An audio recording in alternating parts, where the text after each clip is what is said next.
you know, if you don't play ball, you don't get the money. And if you don't get the money, you can't get reelected, perhaps.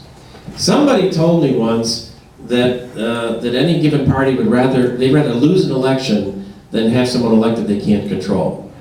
Yeah. Somebody told me that. I did. I know you did. I'll tell you the exact line, and it came from the first race that I ever worked, which was a state senate race that involved, you know, the late Chip Henry. And I made the comment that had been brought into that campaign, and I'd never been around the real world of politics much at that point. And I made the very foolish comment that, well, don't these guys always want Republican candidates to win? And the guy who taught me most of what I learned about this business early on said something to me that I've repeated endlessly over the last 20 plus years, which is, as far as the people in Columbus are concerned, the staff people, the best outcome is you win, they can take credit for everything. You go down there, tell everybody in that caucus how wonderful they are, and that they need to do what they tell they're told. them. Second best outcome is you lose. The worst outcome is you win without their help, and then you go down there and tell people that they can do it too. I mean, the best description, and I'll actually take credit for this description, that I ever heard of the Ohio General Assembly is buy 3, get 64 free. And basically, you buy the support of the governor, the president of the Senate, and the speaker of the House, and you are guaranteed to get the other 64 votes in the General Assembly that you need to pass your legislation.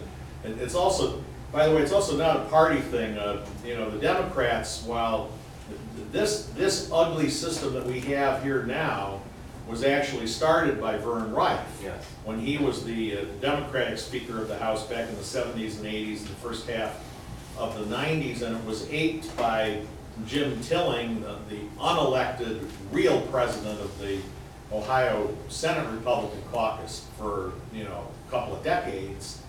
And it's a great system for them, because they can, the pitch to most of the legislators is, well, we know 70% of the people in your district don't like this, you're against it, but we have all the money. And, it doesn't matter what you think, you go against us, and then we're gonna recruit somebody to run against you, surprise, surprise, recruit somebody to run against you in a primary, and they're gonna have all the money. Well, how do you like that?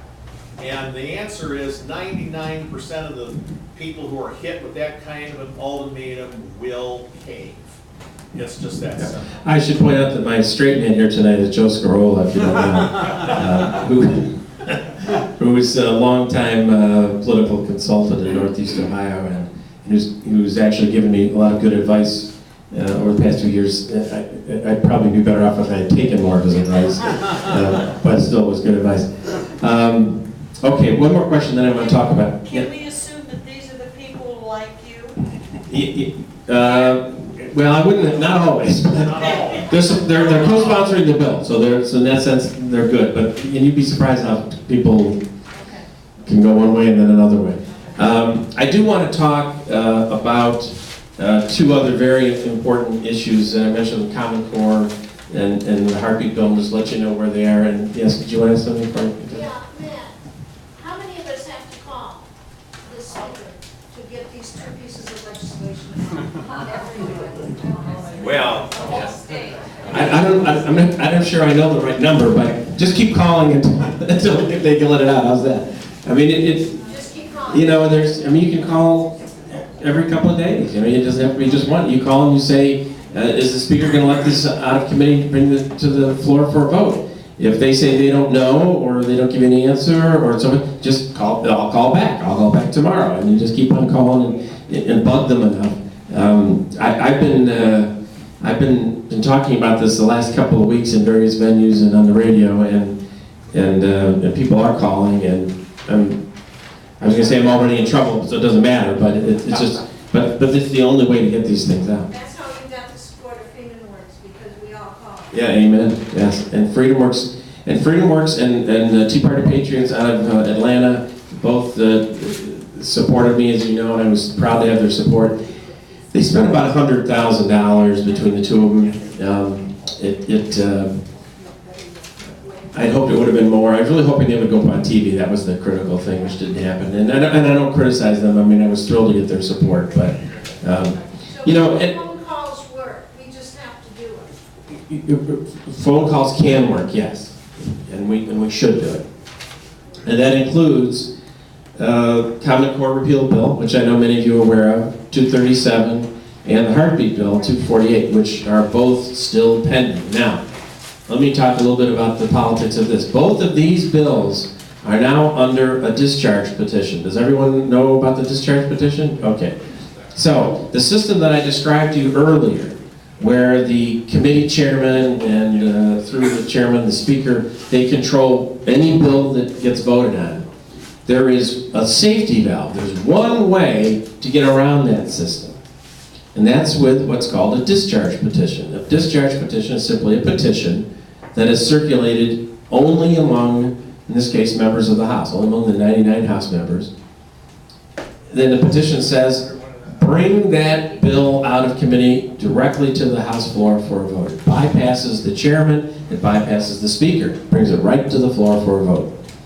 As you might imagine, that happens extremely rarely. I think the last time it actually happened was Bill Batchelder himself, some 25 years ago, that brought a bill out this way. But it's a very, very uncommon thing to do, because when you sign onto a discharge petition, you know, as Kim said, how do you change that system? Well, you're given a big kick in the rear to that system, and that's not a popular thing to do. The speaker's mad, the chairman's mad, everybody's mad.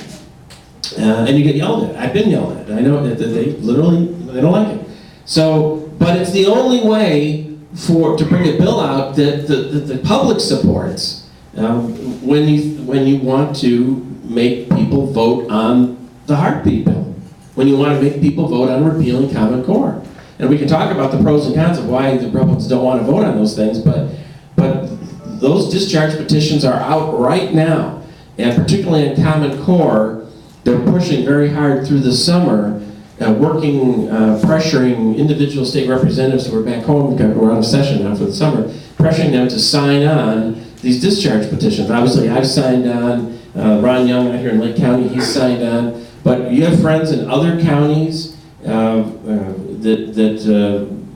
aren't aware of this, and you should talk about it. They should be calling their state representatives saying, if you don't sign the discharge petition for the Heartbeat Bill or the Common Core Bill, repeal Common Core Bill, I will not vote for you in November. I mean, that's the only message that really resonates with them. And if we can get enough of those kinds of phone calls made, then we'll get those signatures and perhaps bring it to the floor before the end of this year. Yes? How many signatures are required? Well, you have to have 50. I'm sorry, you have to have 50 signatures. So, in other words, you have to show that you've got broad support. Now, they don't have to all be Republican signatures. So, if a Democrat signs on to repeal Common Core, and some would, or votes supports the Heartbeat Bill, and there are some that would, not a lot, but some, that can be helpful. But the real question is, why is this a hard thing to do in the Republican legislature? That's the real question. And the answer is because the Republican legislature is not necessarily a conservative legislature.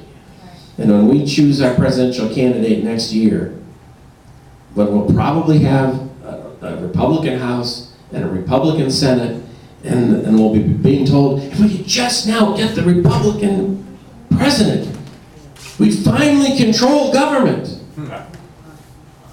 If that's not a conservative president leading a conservative government, then it doesn't do us any good. Right.